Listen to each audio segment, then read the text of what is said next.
आज ही Doubtnut app download करें। Doubtnut पर होगा अब आपके सभी मैथ्स, केमिस्ट्री, फिजिक्स और बायोलॉजी डाउट्स का सफाया।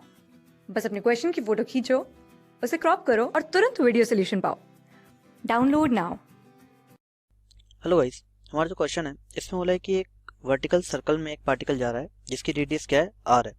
ठीक है, तो बताना है कि उसका जो पाथ होगा उसमें जो टेंशन की वैल्यू होगी वो जीरो कब हो सकती है, अगर उसको जो इनिशियल वेलोसिटी दी थी वो क्या है, इतनी दी गई थी कि वो जस्ट हमारे उस सर्कल को कंप्लीट कर पाए। ठीक है, तो कुछ ऐसे है कि हमारा ये वर्टिकल सर्कल में मूव कर रहा है। ठीक है, तो यहाँ पे होगा, मान लो इस जगह पे उसको वी नॉट वेलोसिटी दी गई थी। अब क्या होगा, जैसे जैसे ये ऊपर जाता जाएगा तो इसकी पोटेंशियल एनर्जी बढ़ेगी और काइनेटिक एनर्जी घटेगी। ठीक है, तो क्या होगा, इसकी वेलोसिटी क्या होती जाएगी, धीरे धीरे कम होती जाएगी।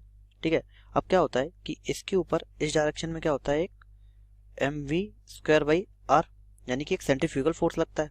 ठीक है, और अंदर की तरफ लगती है टेंशन। ठीक है, और एक लगता रहता है mg का कंपोनेंट। अभी ये डायरेक्टली इसके नीचे है तो इस पे mg लगेगा।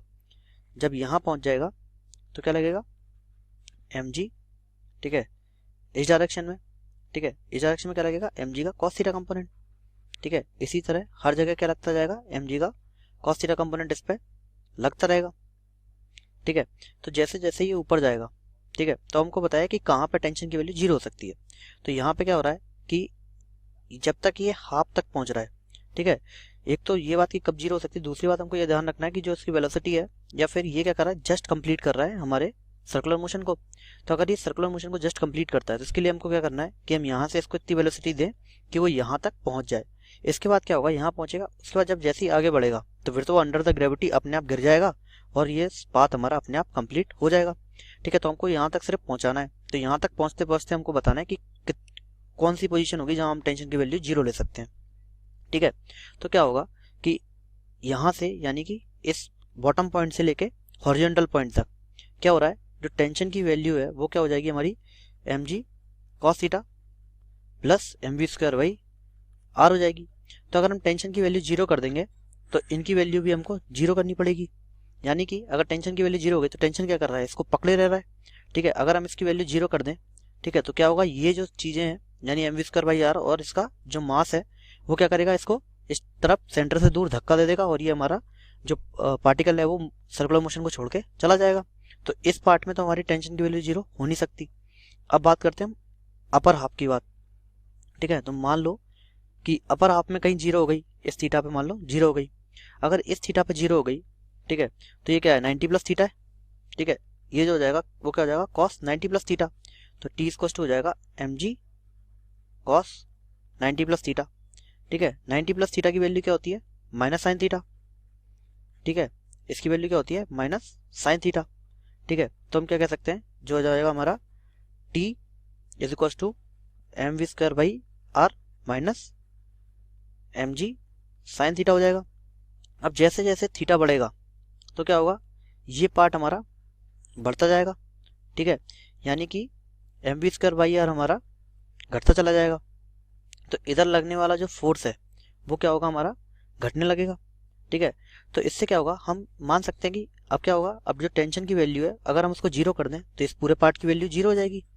ठीक है, हो सकती है इस पार्ट की वैल्यू जीरो, वेलोसिटी को जीरो किए बिना भी इसकी वैल्यू जीरो हो सकती है। कुछ ऐसे एंगल थीटा पे पहुंच गए जहां वैल्यू जीरो हो रही है, तो मतलब पॉसिबल है कि इस पार्ट में हम थीटा की वैल्यू जीरो कर पाए।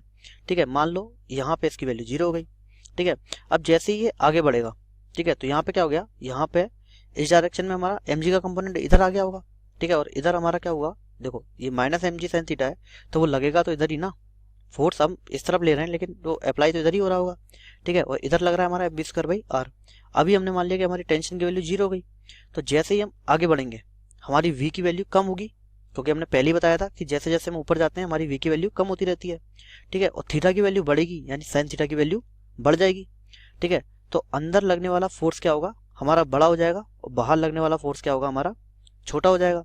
ठीक है, तो इससे क्या होगा, अगर अब जो होगा ये डिसबैलेंस हो गया, अब सर्कल में ऊपर लगने वाला फोर्स और नीचे लगने वाला फोर्स बराबर नहीं रहा, तो क्या होगा, ये अंदर की तरफ खिंच जाएगा। ठीक है, तो ये जो वैल्यू होगी उसको क्या होगा, ये जो mg है वो हमारे सर्कल को खत्म कर देगा और पार्टिकल को अंदर की तरफ खींच लेगा। ठीक है, तो सिर्फ एक ही पॉइंट बचता है हमारा ऐसा जहां पे हम टेंशन की वैल्यू जीरो कर सकते हैं। कौन सा, टॉप मोस्ट पॉइंट। क्योंकि अगर यहाँ पे हमने जो टेंशन की वैल्यू 0 कर दी तो यहाँ पे क्या हो जाएगा mg और ऊपर लगेगा mv²/r। ठीक है, अब क्या होगा, हम जैसे ही आगे बढ़ेंगे तो हमारी v की वैल्यू अब फिर से बढ़ने लगेगी और mg की वैल्यू घटने लगेगी। यानी इधर लगने वाला फोर्स क्या हो जाएगा, हमारा बढ़ने लगेगा, इधर लगने वाला फोर्स कम होने लगेगा, तो टेंशन की वैल्यू वापस से आने लगेगी।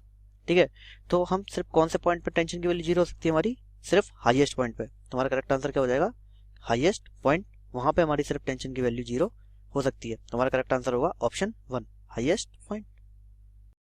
क्लास 6 से 12 से लेके नीट, IIT, JEE मेंस और एडवांस के लेवल तक 10 मिलियन से ज्यादा स्टूडेंट्स का भरोसा।